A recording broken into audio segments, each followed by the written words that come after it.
life experiences of each other.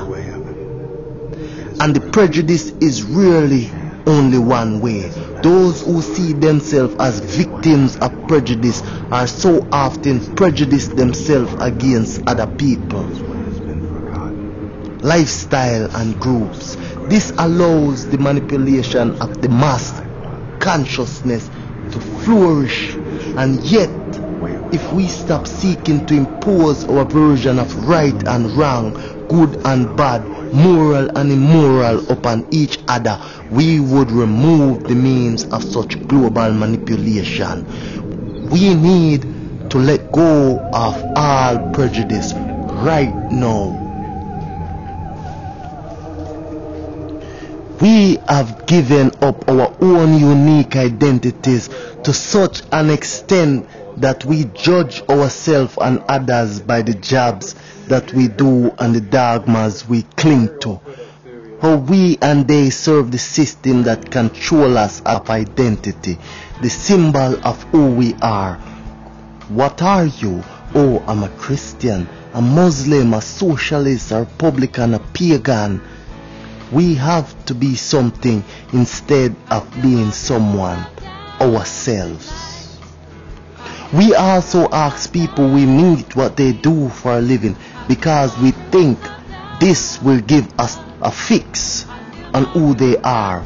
Oh, you're a stockbroker and you're a miner and you're a road sweeper. Right, got that success, rough and dirty, complete failure. Okay, I know you are now.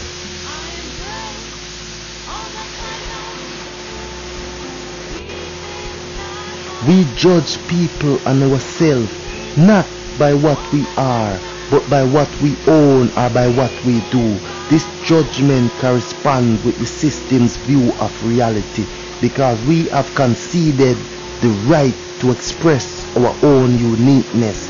Someone who makes billions by abusing the planet and great swaths of humanity every day by the decision they make.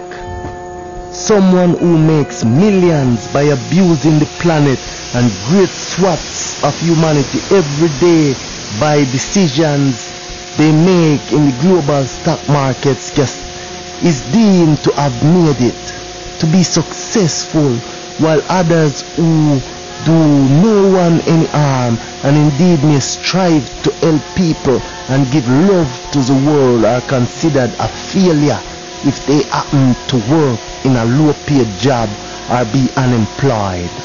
This attitude of judging each other by our jobs is to ignore and deny who we really are. We are not stockbrokers, miners, or road sweepers. These are merely roles we play on the stage of life. A stockbroker today could be a pauper tomorrow. Our role is not us, just as the character that an actor plays is not the actor's real persona. Our jobs and roles are a temporary vehicle for experience. That's all it is. We are evolving consciousness and an eternal journey towards greater love, knowledge and understanding. But we have forgotten this and we have been encouraged to forget it. One enormous diversion that we have allowed to confuse us so effectively is the concept of democracy. We have accepted en masse that democracy is another word for freedom, like hell it is. Democracy is not freedom.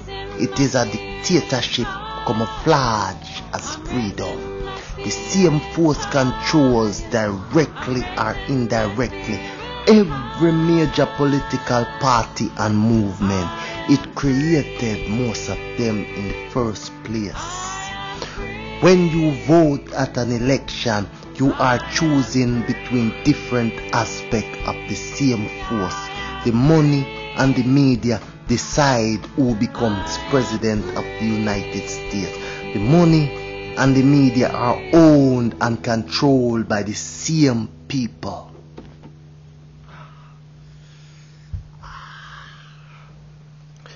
Freedom is the right of all people to express who they are, what they think, and how they wish to live their lives, free from imposition or hassle from anyone.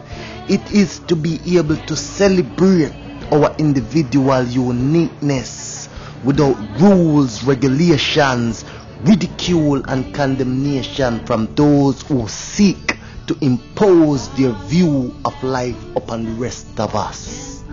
Until we respect our own and everyone's right to be different, to make our own choices and create our own conscious realities, free from imposition and pressure to conform, we will remain in a prison of our own making.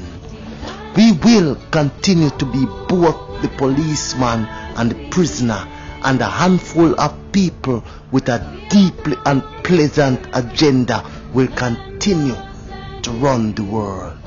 The choice, as always, is ours. We can accept the prison, or we can walk out to freedom. And freedom is but a thought away, right in your backyard.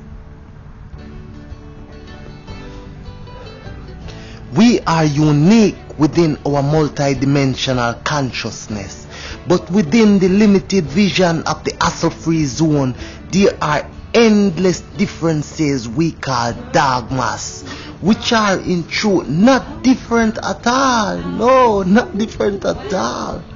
See, the devotees of Christian dogma think they are different from those who are slaves or Jewish dogma.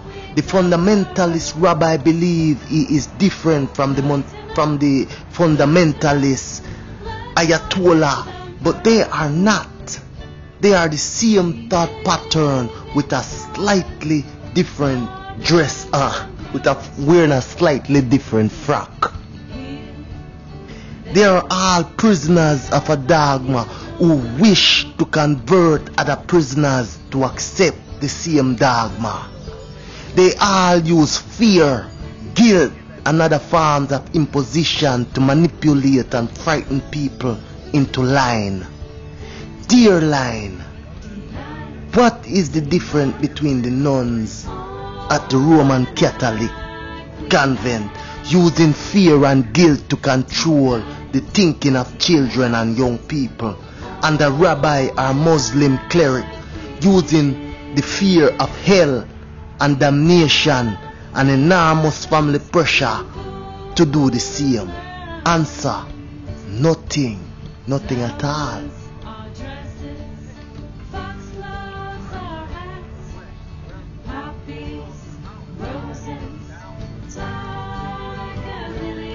What is the difference between the nuns at a Roman Catholic convent using fear and guilt to control the thinking of children and young people, and a rabbi or Muslim cleric using fear of hell and damnation and enormous family pressures to do the same?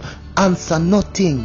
They are different aspects of the same state of mind, but they think they are different to the point where their dogmas come into physical conflict.